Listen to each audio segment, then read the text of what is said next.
La TVT au cœur de l'information.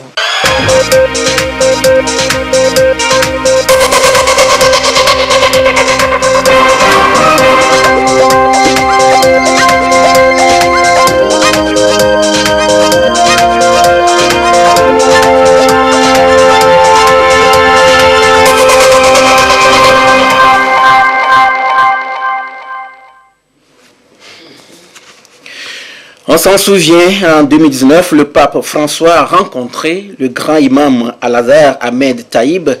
Les deux personnalités ont signé le document sur la fraternité humaine pour la paix et la coexistence commune. 2 ans après, le monde entier a célébré la journée internationale de la fraternité. C'était hier pour la première fois. Les enjeux de cette célébration, vous les connaîtrez tout à l'heure. 5 février 2005, 5 février 2021, cela fait exactement 16 ans, jour pour jour, que disparaissait le président Gnassingbé Eyadema.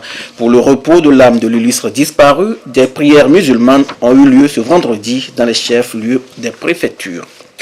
Voilà pour le sommaire. Où que vous soyez, vous êtes en direct sur la télévision togolaise. Bonsoir, bienvenue dans cette édition. Hier, les élus locaux ont suivi une formation sur l'élaboration du plan de développement communal PDC. Et justement, une commune qui a son plan de développement local est toujours en avance sur celle qui n'en dispose pas. C'est dire que le plan de développement communal a toute son importance pour chaque commune. Il permet une meilleure structuration des projets et programmes en lien avec les ambitions de développement des collectivités locales. Que pensent les experts de la planification du sujet? Dodo Haré, précision. Il n'y a pas de croissance possible pour une commune qui n'a pas de plan de développement. Le document est très stratégique et constitue un guide dans les actions de développement des collectivités. Plusieurs étapes sont requises dans l'élaboration de ce plan. Il y a l'étape préparatoire donc, qui consiste à faire des lancements, mettre des équipes de planification qui consiste aussi à prendre des arrêtés pour pouvoir élaborer un plan de développement. Après, on passe à la phase diagnostic. Le diagnostic s'attelle maintenant à faire le diagnostic de tous les secteurs. Donc après cette phase, on passe maintenant à la phase de planification. Il y a la planification stratégique qui consiste à mettre la vision, à mettre les orientations et à décliner les orientations en objectifs de développement. Donc après, on passe à la planification opérationnelle qui consiste maintenant à mettre des plans. Et après, on passe maintenant à la phase de mise en œuvre. La mise en œuvre consiste maintenant à mettre en œuvre les plans et programmes qui sont contenus dans un plan de développement. Avec la nouvelle loi de décentralisation, certaines communes se sont agrandies. Mais les plans actuels de développement communaux ne prennent pas en compte les nouveaux cantons. Encore faut-il que ces plans soient adaptés aux réalités de chaque commune. La plupart comportent des irrégularités qui ne permettent pas aux populations de jouir efficacement de la décentralisation. Par le passé, nous avons eu des plans de développement communaux qui sont, je m'excuse de le dire, des copier-coller et qui font des projections que je puisse vous dire irréalisables et irréalistes. Ce que nous attendons aujourd'hui, c'est des ambitions, je dirais, modestes, mais qui sont surtout réalisables et qui tiennent compte de la spécificité de ma commune, notamment une commune qui est à la fois entre la mer et l'eau. Et donc tout son développement doit être axé sur le tourisme et le balnéaire, qui est un atout important pour ma commune. La commune avait pour ressort territorial 2 cantons.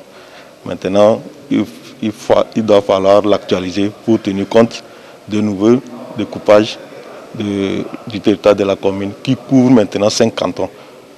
Donc, ça veut dire qu'il y a les besoins de développement des nouveaux cantons, l'aménagement des rues, la construction des cadres de santé, la construction des écoles. Donc, il faudrait les prendre en compte dans l'élaboration. Si on voit le découpage territorial aujourd'hui, ce n'est pas la même chose qu'au moment où on avait élaboré le plan de développement communal. Donc il y a beaucoup de choses à revoir sur ce plan de développement communal de zone 1. Le plan de développement communal a une durée maximale de 5 ans et doit rimer avec les politiques nationales du pays. Les enjeux sont de plusieurs ordres. Il y a l'enjeu politique. L'enjeu politique, c'est quoi? C'est quand on veut élaborer un plan de développement, on se dit, le maire, il prend un acte. Donc c'est à partir de cet arrêté qu'il consacre maintenant le comité de pilotage, le comité d'élaboration, jusqu'à aboutir maintenant à l'élaboration de son PDC.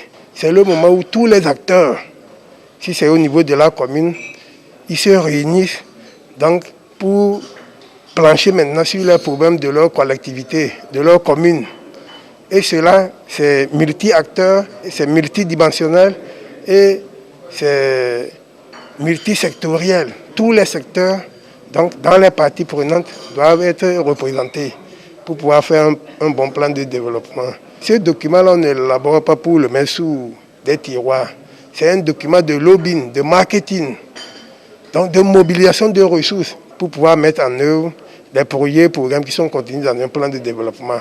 De nouvelles orientations s'imposent donc pour un développement local en lien avec les objectifs de développement durable, le plan national de développement et la feuille de route quinquennale du gouvernement. Le pays est déjà sur la bonne voie et bientôt avec ses partenaires, notamment le ministère fédéral allemand et l'Union européenne, un nouveau guide d'élaboration des plans communaux de développement sera mis à la disposition des communes. Je vous donne à présent lecture de cette décision de la HAC, décision numéro 003, portant suspension du bi-hebdomadaire L'Alternative. Considérant que dans sa parution numéro 940 du mardi 2 février 2021, le bi-hebdomadaire L'Alternative a publié à la une et aux pages 3, 4 et 5 un article intitulé « Justice, succession, Georges Koudaou, Maître Kofi Tcholenyanou, un faussaire au gouvernement ». Considérant le rapport du service de monitoring de la HAC en date du 2 février 2021 relevant que cet article constitue des violations graves des règles de déontologie et d'éthique de la profession de journaliste, considérant la plainte de Maître Kofi Tcholenyanou, ministre de l'Urbanisme, de l'Habitat et de la Réforme foncière du 3 février 2021, assisté de Maître Kossi Unake Akapo, avocat au barreau du Togo, pour publication de fausses informations, offenses et diffamation par le bi-hebdomadaire L'Alternative, considérant que Maître Kofi Tcholenyanou a produit à l'appui de sa plainte des documents et décisions de justice qui contredisent les propos et affirmations publiées dans le bi-hebdomadaire L'Alternative, considérant que la HAC, Haute Autorité de l'Audiovisuel de la Communication, a le 3 février 2021 invité le directeur de publication du bi-hebdomadaire L'Alternative, M. Ferdinand Messan Haïté, à une séance d'audition le vendredi 5 février 2021 pour échanger sur la véracité du contenu de cet article, considérant qu'au cours de cette audition, le directeur de publication s'est présenté accompagné de M. Isidore Kouanou, rédacteur en chef au bi-hebdomadaire L'Alternative, considérant qu'au cours de l'audition, divers manquements professionnels graves ont été relevés autour de la publication de l'article, notamment l'absence de recoupement des sources, le recours à des propos injurieux et à des insinuations sans fondement, considérant que la veille de la publication de l'article, le 1er février 2021, le bi-hebdomadaire L'Alternative a reçu un courrier de Maître Kofi Tcholenyanou exprimant sa disponibilité à rencontrer le directeur de publication en réponse à la demande que celui-ci lui avait adressée le 18 janvier 2021 dans le cadre de la collecte des informations sur le dossier objet de l'article, considérant que le directeur de publication n'a pas tenu compte de ce courrier et a publié son article le 2 février 2021, considérant qu'au cours de l'audition, le directeur de publication du bi-hebdomadaire L'Alternative n'a apporté aucune preuve pour soutenir le bien fondé de ces allégations et n'a exprimé aucune disponibilité à rectifier les propos tenus, considérant que cette pratique traduit une volonté affirmée de diffamer et de porter atteinte à l'honneur et à la dignité du mis en cause dans l'article, Considérant qu'en publiant cet article, dont la véracité du contenu n'est pas établie et qui comporte des affirmations gratuites, le biebdomadaire L'Alternative n'a pas respecté les règles professionnelles en violation des dispositions du Code de déontologie des journalistes du Togo, du Code de la presse et de la communication et de la loi organique relative à la HAC. Considérant que le 23 mars 2020, le biebdomadaire L'Alternative avait écopé d'une suspension de 2 mois pour manquement grave aux règles de déontologie et d'éthique de la profession de journaliste, considérant que les violations relevées dans la publication du 2 février 2021 du biebdomadaire L'Alternative constituent un cas de récidive, en conséquence et en application de l'article 65, alinéa 4 de la loi organique numéro 2018-029 portant modification de la loi organique numéro 2004-021 du 15 décembre 2004 relative à la haute autorité de l'audiovisuel de la communication, la HAC, après en avoir délibéré en sa séance du 5 février 2021, décide, article 1er, une suspension de 4 mois du biebdomadaire L'Alternative à compter du 5 février 2021. Article 2. La présente décision sera notifiée au directeur de publication du biebdomadaire L'Alternative. Article 3. La présente décision qui prend effet à compter de la date de sa signature sera rendue publique et publiée au journal officiel de la République et togolaise. Fait à Lomé le 5 février 2021. Le président de la HAC, Pitalou Nani Telou.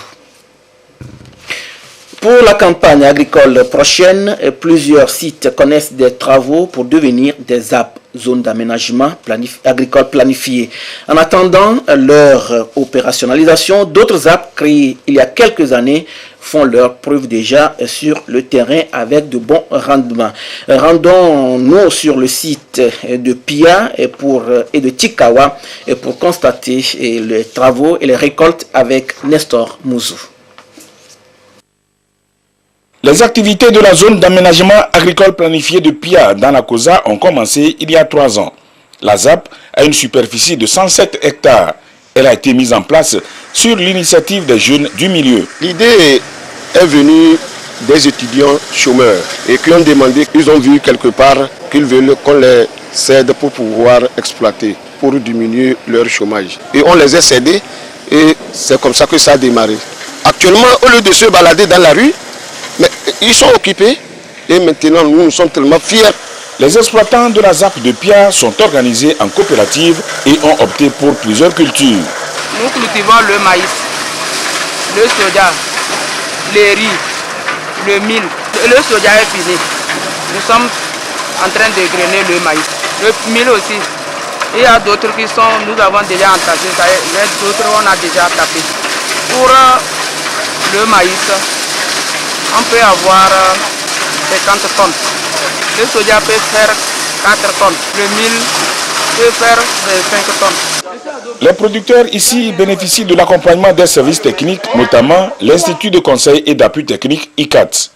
Nous les appuyons pour la mise en place des cultures et nous faisons un suivi régulier pour permettre à ces producteurs de faire des entretiens à temps pour s'attendre à un bon rendement. Les difficultés, ça n'en manque pas. D'abord, la ZAP souffre de problèmes d'infertilité.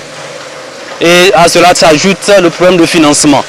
Pour les prochaines années, les producteurs de la ZAP comptent monter en puissance en augmentant les superficies et aussi en introduisant l'élevage. D'ailleurs, les poulaillers et bergeries traditionnelles améliorées sont en construction sur le site. La ZAP de Tikawa, dans la préfecture de l'Abina, une autre ZAP qui s'illustre en matière de production. Lors de la saison agricole 2018-2019, les exploitants ont produit 75 tonnes de maïs blanc et 40 tonnes de riz IR 841. Pour la campagne qui vient de s'écouler, ils sont allés au-delà. Cette année, on a fait 130 hectares. C'est-à-dire, après la production du maïs, c'était 70 hectares pour le maïs et 30 hectares du riz. Mais on a ajouté 30 hectares parce qu'il y a eu d'autres spéculations. Nous avons eu à produire du coton, sésame, le soja. Le soja, cette année, ça a bien marché. Et nous prions le gouvernement que sur la ZAP ici, s'il pouvait vraiment nous aménager encore 100 hectares, nous sommes prêts à le faire. en faisant les 130 hectares. C'était pour prouver aux chefs de l'État que ce qu'ils font, nous, on ne peut pas trahir cette confiance. Les producteurs de la ZAP de Tchikawa sont animés de l'envie de faire plus, mais ils sont confrontés à certaines difficultés. Nous avons problème de forage. On n'a pas d'eau potable pour boire sur la ZAP.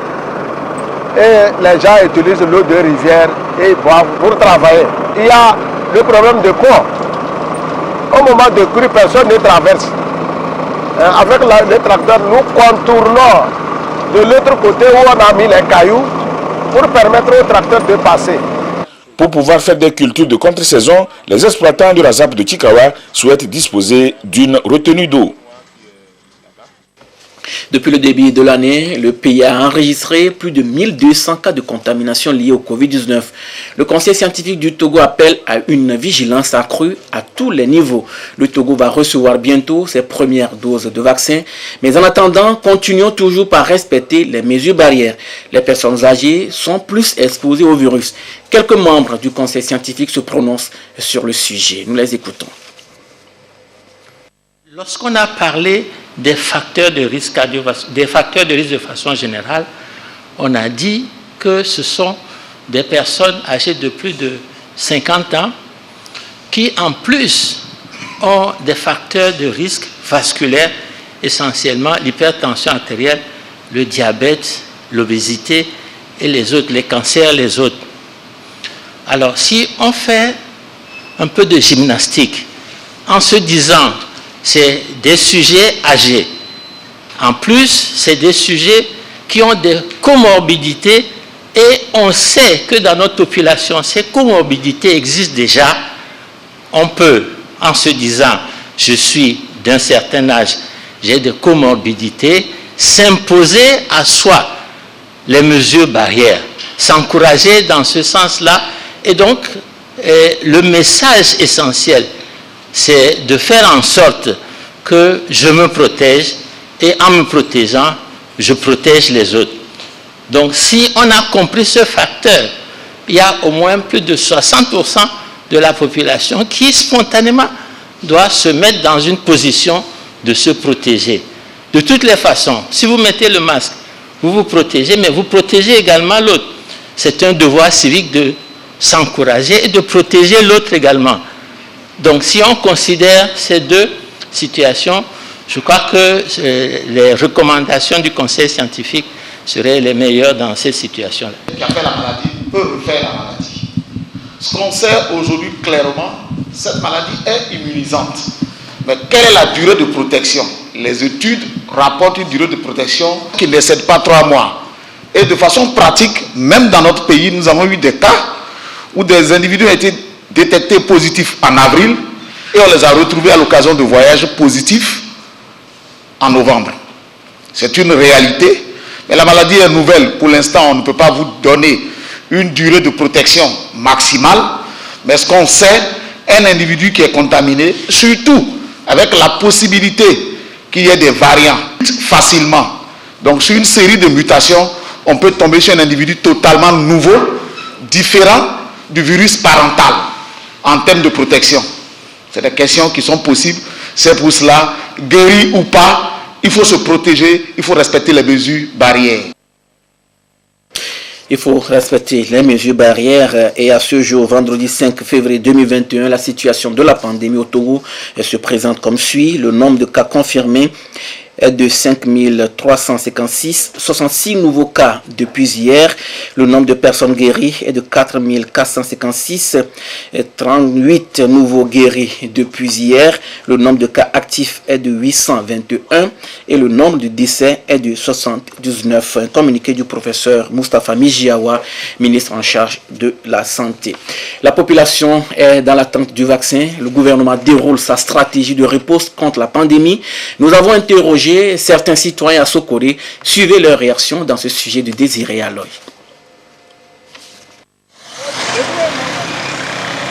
Flambée de cas de contamination liés au Covid-19. Plus de 300 cas courant le mois de janvier. Le Togo multiplie des efforts. Outre la sensibilisation autour des mesures barrières, la vaccination est annoncée dans un proche avenir. À ce côté, les citoyens réagissent par rapport au vaccin. C'est les lampes, mais on est en train de fabriquer pour distribuer dans les entreprises afin de pouvoir éviter la maladie. Et si aujourd'hui on nous parle de vaccin, vraiment c'est une bonne chose. Parce que ça nous permet d'éviter beaucoup de risques de contamination. Alors, ce que le gouvernement va dire à l'arrivée du vaccin, nous on l'attend à bras ouverts.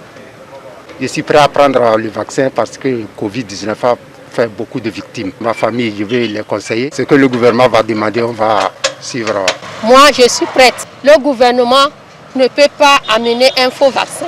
Ils ont tout testé avant d'amener ça. Donc, il faut que les gens puissent avoir confiance au gouvernement. Sinon, c'est une bonne idée. Vraiment, ça va freiner la propagation du Covid-19. Le gouvernement togolais s'arme de volonté et de détermination pour protéger sa population. Je conseillerais aux gens de prendre le vaccin, puisque ce n'est pas nous seuls. Ce n'est pas le Togo seulement. Si le gouvernement court aujourd'hui pour aller chercher le vaccin, c'est une bonne chose.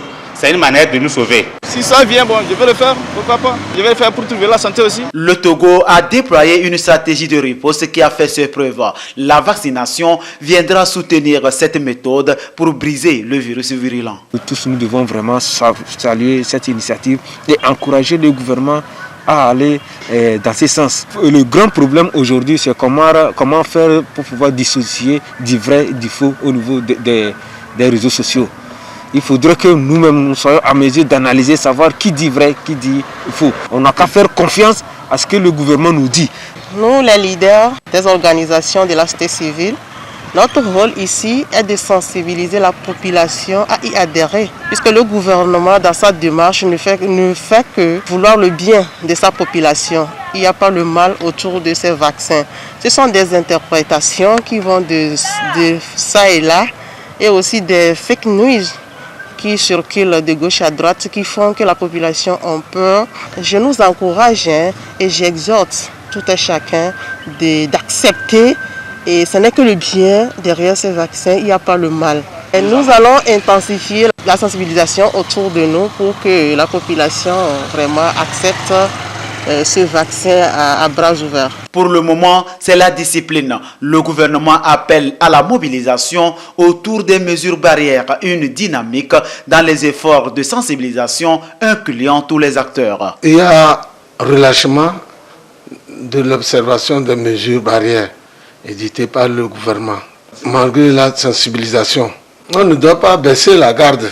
Quand vous allez dans la rue, vous voyez certains portent, mais d'autres non. Mais nous continuons à les sensibiliser pour qu'ils suivent. Et aujourd'hui, nous entendons l'arrivée des vaccins au Togo. Mais nous saluons le gouvernement, en premier le chef de l'État, pour cette démarche. Nous tous on constate que c'est avec un peu de relâchement pendant la période de fête qui a fait aussi que les chiffres sont montés. Et quand on dit que la maladie est mortelle, nous ne pouvons pas nous amuser avec. Nous invitons vraiment toute la population à continuer par respecter les mesures barrières. Les gens ont des lave-mains dans même des institutions. Il n'y a pas de l'eau. Dans les plastiques, il n'y a pas de savon à côté, donc ce n'est pas de l'ornement. Que chaque Togolais prenne la pandémie au sérieux. À travers le monde, près de 100 millions de personnes ont déjà reçu leur dose. Si la course effrénée au vaccin continue, à chacun de juger et ne pas se laisser barricader par de mauvaises langues. 16e anniversaire de la disparition du président Gnassingbé Adema, ce vendredi 5 février pour le repos de son âme, une prière musulmane a eu lieu à la grande mosquée d'Aguazongo. Dans le contexte de la crise sanitaire, c'est un programme sobre qui a été élaboré pour marquer cette date anniversaire. Marie-Thérèse Nabélé, Médina, Batia Salami. 5 février 2005, 5 février 2021, il y a 16 ans, le peuple togolais a accueilli la triste nouvelle du rappel à Dieu du père de la nation, le général Gnassingbé Adema. En ce jour anniversaire de sa disparition, la communauté musulmane a invoqué une fois encore Allah pour la paix et le repos de son âme. À la grande mosquée d'Agwezongo, autorités administratives, traditionnelles et religieuses étaient présentes.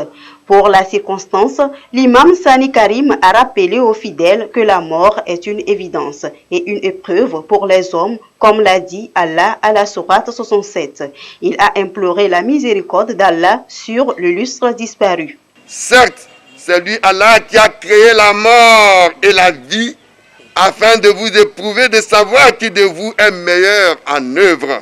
Les Togolais doivent saisir cette occasion et doivent être aujourd'hui comme les doigts d'une seule main, comme l'édifice scellé et comme les membres d'un seul corps. Si un membre souffre, tous les autres membres lui doivent solidarité et soutien pour bâtir une bonne nation de paix souhaitée par son Excellence Fort et Sozimna Nyasingbe. Cette prière est placée sous le signe de la paix et le progrès, car le Père de la nation a réussi à faire du Togo un pays de paix et de tranquillité. L'occasion nous a permis de prier, d'abord pour le repos de l'âme de l'illustre disparu, et surtout pour convier tous les Togolais à la communion autour des valeurs essentielles qu'il nous a enseignées, à savoir d'abord l'union, ensuite la solidarité et puis l'amour entre nous et l'amour de la patrie. Paix et tranquillité, un héritage commun que les Togolais se doivent à tout prix de préserver pour construire une nation prospère, telle que prônée d'ailleurs par le chef de l'État Fort et Sozimna Nyasingbe. Et des hommages sont également rendus à feu. Président Nyasingbe Adema à l'intérieur du pays. Des prières musulmanes ont meublé le programme à Kara. Nestor Mouzou.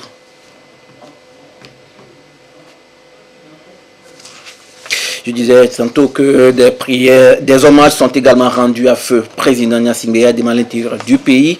Et des prières musulmanes ont meublé le programme. Et nous reviendrons sur ce sujet dans nos prochaines éditions.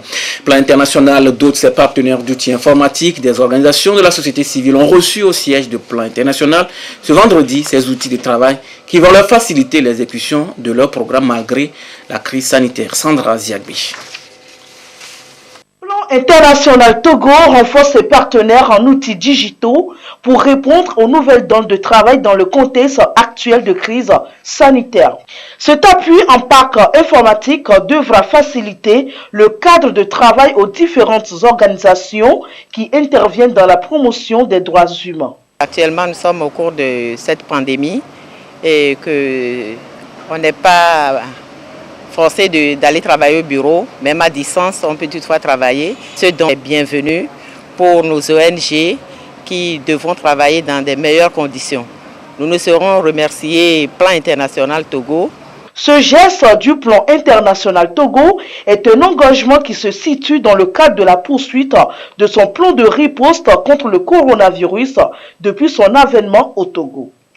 Plan International a voulu marquer son engagement auprès des organisations de la société civile du Togo qui vivent comme nous tous les défis liés à la pandémie Covid-19 qui nous obligent de plus en plus à faire un travail à distance. Et c'est en guise de solidarité pour ces organisations qui travaillent pour les droits des enfants et qui travaillent contre les violences basées sur le genre que Plan International a voulu doter de kits de connexion dans le digital, suivi également de formation et de renforcement de capacités.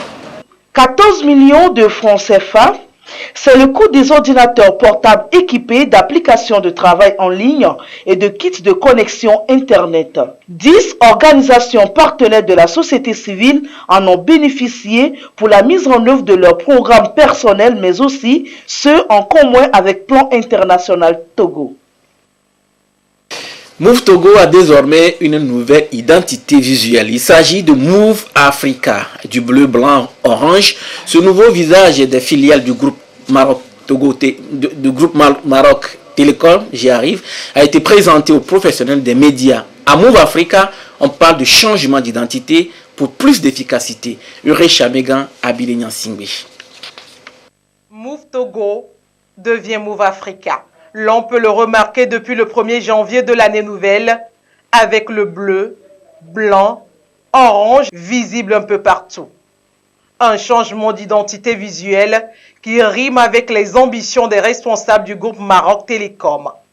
Celle d'être en phase avec le développement du secteur des télécommunications, les nouvelles technologies et surtout la concurrence. Dans un souci d'unification, d'uniformisation, de simplification de l'ensemble, je pense, des logos, des identités visuelles de l'ensemble des filiales de Maroc Télécom. Il faut savoir que Maroc Télécom est présente sur 11 pays et donc forcément il fallait mettre tout le monde sur la même identité visuelle et avec la même marque. C'est une façon de rajeunir encore la marque, de nous donner encore des opportunités pour nous positionner d'une manière encore plus implacable et plus intéressante pour nos consommateurs et sur nos différents marchés. Au-delà de l'identité, il s'agit d'innover, de séduire et d'offrir un meilleur accès de sa clientèle à la communication et à l'Internet. Move Africa vient donc pour relever plusieurs défis dans ses prestations. 2021 va être une année de forts et d'importants investissements bien évidemment sur le réseau pour essayer d'améliorer le réseau, la couverture, la densification et la qualité de service. Mais également, c'est une bonne nouvelle pour le Togo, pour la mise en service des câbles sous-marins Ouest Africa. Il y a un nouveau câble qui va desservir le Togo, qui nous vient depuis Casablanca. Ce câble-là va développer, améliorer la couverture, bien évidemment, la connectivité internationale. Nous aurons une grande capacité de bande passante qui va permettre aux consommateurs de naviguer aisément et avoir des débits qui sont très très importants. Nous avons cette promesse également d'amélioration de nos offres de produits et services, forfaits, Internet, voix, mobile money. L'histoire a commencé au Togo en janvier 2000 avec le nom Télécel, Move Togo en 2006, puis Move Africa en 2021. C'est donc une nouvelle aventure de conquête de l'Afrique par cette nouvelle identité visuelle des filiales du groupe Maroc Télécom qui veut mieux faire rêver les populations où qu'elles soient. Fin de cette édition, merci de nous avoir suivis. Restez avec nous sur la TVT, la première. Gardez toujours le sourire, quoi qu'il arrive. Excellente nuit à tous.